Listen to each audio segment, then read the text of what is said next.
মানেই যেন সংসারের গাদা গাদা কাজ করা।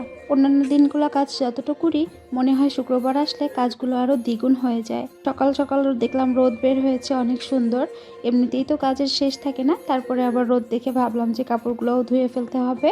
যেহেতু এই রুমের বেডশিটটা কয়েকদিন যাবত উঠাবো করে উঠানোই হচ্ছিল না, তো রোদ দেখে উঠিয়ে ফেললাম। আর এই তো এখন অন্য একটি বেডশিট আমি সুন্দর করে বিছিয়ে নিয়েছি। তো শুক্রবার কারণে একটু বেলা করে কিন্তু ঘুম থেকে উঠেছি আমি বা আমরা সবাই।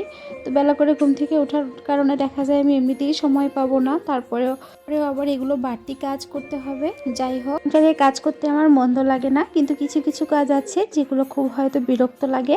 তারপরেও আমার সংসার ছোট্ট একটা সংসার, যেই সংসারটাকে আমি গুছিয়ে রাখতে অনেক বেশি পছন্দ করি। আর যারা গোছগাছ পছন্দ করে তাদের তো কাজ একটু বেশি করতেই হবে। আর যারা অলস তারা তো, তাদের কাছে এগুলো আসলে কোনো ফ্যাক্ট না, তারা কোনো কাজই করতে চায় না, তাদের ফাঁকিবাজি করেই সারাদিন কাটিয়ে দিতে পারে। আমি এই তো কাপড়গুলো নিয়ে বাথরুমে চলে আসলাম, এগুলোকে এখন ভিজিয়ে দিব। আর তারপরে সকালের নাস্তাগুলোও আমরা সেরে নিব। পিচ্চি তো ঘুম থেকে উঠে পড়েছে, তো ওকে তো খাবার দিতে হবে। আমি এগুলো শেষ করে, বাথরুমের কাজগুলো শেষ করে চলে যাব সকালের নাস্তা রেডি করতে। তো সকালের নাস্তা রেডি করে খাওয়া দাওয়া হয়ে গেলে তারপরে আবার দুপুরের রান্না। যাই হোক, প্রতিদিনই এগুলো রুটিন তো থাকেই, রুটিনের বাইরেও মাঝে মাঝে হয়তো অনেকগুলো কাজ করতে হয়।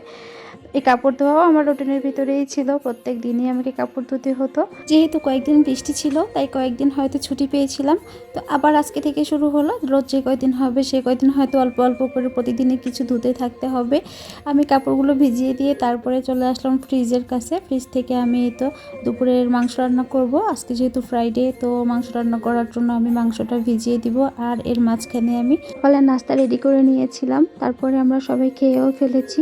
আর তারপরে চলে এসেছি আবার রান্নাঘরে, কিছু আলু কেটে নিয়েছি, মাংস রান্না করব, মাংসতে আলু দিব। তাই এখানে আমি কিছু পেঁয়াজ খোসা ছাড়িয়ে ধুয়ে নিয়েছি, এখন এগুলোকে কেটে নিব। তারপরে কিছু রেডি করে রেখে আবার, যেহেতু রোদ চলে যাচ্ছে আর বেলাও হয়ে যাচ্ছে, আমি রান্নাঘরে এগুলো সব গুছিয়ে রেখে তারপরে কাপড়গুলো ধুয়ে ফেলবো। আসলে যতই কাজ করব ততই জানি আরও কাজ বেড়েই যাবে। আরও যেহেতু শুক্রবার, বললাম আগেই যে শুক্রবারে অনেক বেশি কাজ জমা হয়ে যায়। পুরো সপ্তাহ করি, তারপরেও যে কীভাবে এই শুক্রবার দিনটা আমার এত বেশি কাজ জমে যায় বুঝতেই পারি না।